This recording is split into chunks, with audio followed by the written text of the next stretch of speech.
ಭಾರತದ ಪ್ರಧಾನಿ ನರೇಂದ್ರ ಮೋದಿ ಸತತ 4,399 ದಿನಗಳ ಸುಸ್ಥಿರ ಆಡಳಿತ ಪೂರೈಸಿ ಈಗ ದೇಶದ ಮೊದಲ ಪ್ರಧಾನಿ ಜವಾಹರ್ಲಾಲ್ ನೆಹರು ಅವರ ದಾಖಲೆಯನ್ನು ಹಿಂದಿಕ್ಕಿದ್ದಾರೆ. ಈ ಮೂಲಕ ಸ್ವತಂತ್ರ ಭಾರತದಲ್ಲಿ ಸತತವಾಗಿ ಅತಿ ದೀರ್ಘ ಅವಧಿಗೆ ಚುನಾಯಿತರಾದಂತಹ ಮೊದಲ ಪ್ರಧಾನಿ ಎಂಬ ಐತಿಹಾಸಿಕ ಮೈಲಿಗಲ್ಲನ್ನ ಈಗ ಅವರು ಸ್ಥಾಪಿಸಿದ್ದಾರೆ. ಭಾರತವನ್ನ ವಿಶ್ವದ 5ನೇ ಅತಿ ದೊಡ್ಡ ಆರ್ಥಿಕತೆಯನ್ನಾಗಿ ಬೆಳೆಸಿದಂತಹ ಹಾಗೂ ಜಾಗತಿಕ ವೇದಿಕೆಯಲ್ಲಿ ದೇಶದ ಕೀರ್ತಿ ಹೆಚ್ಚಿಸಿದಂತಹ ಪ್ರಧಾನಿ ಮೋದಿಯವರ ಈ ಅಪೂರ್ವ ಸಾಧನೆಗೆ ಈಗ ದೇಶ ವಿದೇಶಗಳ ಪ್ರಮುಖ ನಾಯಕರಿಂದ ಅಭಿನಂದನೆಗಳ ಮಹಾಪೂರವೇ ಹರಿದು ಬಂದಿದೆ.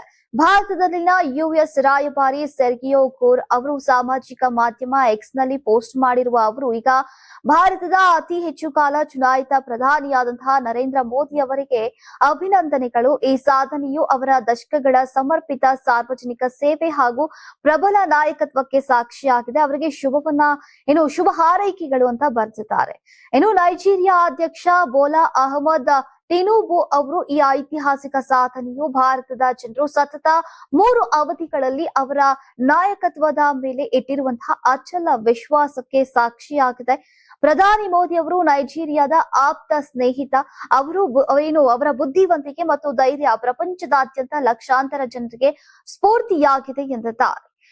ಈ ಮೈಲಿಗಲ್ಲು ವಿಶ್ವದ ಅತಿ ದೊಡ್ಡ ಪ್ರಜಾಪ್ರಭುತ್ವದ ಜನರು ನಿಮ್ಮ ನಾಯಕತ್ವದ ಮೇಲೆ ಪದೇ ಪದೇ ಇಟ್ಟಿರುವಂತಹ ನಂಬಿಕೆಯನ್ನ ಈಗ ಪ್ರತಿಬಿಂಬಿಸುತ್ತೆ ಅಂತ ಶ್ರೀಲಂಕಾದ ಅಧ್ಯಕ್ಷ ಅನೂರ್ ಕುಮಾರ್ ದಿಸಾನಾಯಕ್ ಅವರು ಹೇಳಿದ್ದಾರೆ. ಭಾರತದ ಅತ್ಯಂತ ದೀರ್ಘಾವಧಿಯ ಚುನಾಯಿತ ಪ್ರಧಾನಿಯಾಗಿ ಈ ಮೈಲುಗಲ್ಲನ್ನ ತಲುಪಿದಂತಹ ನರೇಂದ್ರ ಮೋದಿ ಅವರಿಗೆ ಹೃತ್ಪೂರ್ವಕ ಅಭಿನಂದನೆಗಳು. ಪರಸ್ಪರ ಗೌರವ ಮತ್ತು ಸಾರ್ವಭೌಮ ಸಮಾನತೆಯ ಆಧಾರದ ಮೇಲೆ ಭಾರತದೊಂದಿಗೆ ಸಹಕಾರವನ್ನ ಮತ್ತಷ್ಟು ಬಲಪಡಿಸಬೇಕು ಅಂತ ಮಾಲ್ಡೀವ್ಸ್ ಅಧ್ಯಕ್ಷ ಮೊಹಮ್ಮದ್ ಮುಯಿಜ್ ಅವರು ಹೇಳಿದ್ದಾರೆ.